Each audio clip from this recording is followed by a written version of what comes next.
Coup d'État au Gabon, voici ce que l'on sait. Le Gabon est actuellement en proie à un coup d'État militaire qui a eu lieu le mercredi 30 août, peu après la réélection d'Ali Bongo, président au pouvoir depuis 2009.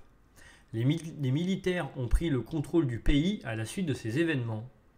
Lors de cette élection, le président sortant Ali Bongo avait obtenu 64,27% des suffrages, lui permettant ainsi de briguer un troisième mandat.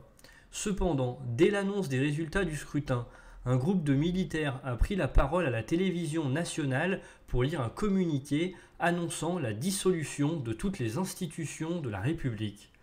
Ces militaires, issus de différentes branches de l'armée, ont déclaré que ce coup d'État visait à mettre fin au régime en place pour défendre la paix et contrer une gouvernance irresponsable, imprévisible, qui menaçait la cohésion sociale du pays et risquait de le plonger dans le chaos. Ce coup d'État a également été l'occasion pour les militaires de remettre en question la validité des élections, les jugeant non conformes aux critères d'un scrutin transparent. Ils ont ainsi déclaré que les frontières du pays étaient fermées jusqu'à nouvel ordre et que toutes les institutions de la République étaient dissoutes.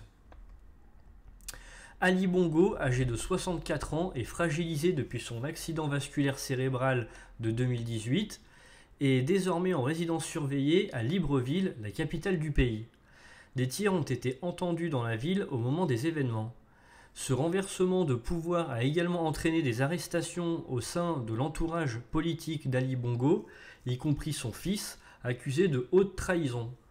Plusieurs hauts responsables du régime, tels que le directeur du cabinet du président et des membres du Parti démocratique gabonais, ont également été arrêtés. La communauté internationale a exprimé son inquiétude face à ces développements. La France, par le biais de la première ministre Elisabeth Borne, a suivi avec la plus grande attention la situation au Gabon et l'a condamnée. Olivier Véran, porte-parole du gouvernement français, a souligné l'importance des processus électoraux libres et transparents. Le Commonwealth, auquel appartient le Gabon, a également exprimé sa profonde préoccupation et a rappelé les principes de l'état de droit et de la démocratie. La Chine et la Russie ont également réagi, se disant préoccupées par ce coup d'État. La Chine a appelé à agir dans l'intérêt du peuple gabonais, tandis que la Russie suit de près l'évolution de la situation. Merci d'avoir suivi cette vidéo, n'hésitez pas à soutenir la chaîne en vous abonnant, activez la cloche pour être au courant de chaque nouvelle vidéo, partagez, likez, commentez. Je vous souhaite une bonne après-midi, une bonne soirée, à la prochaine.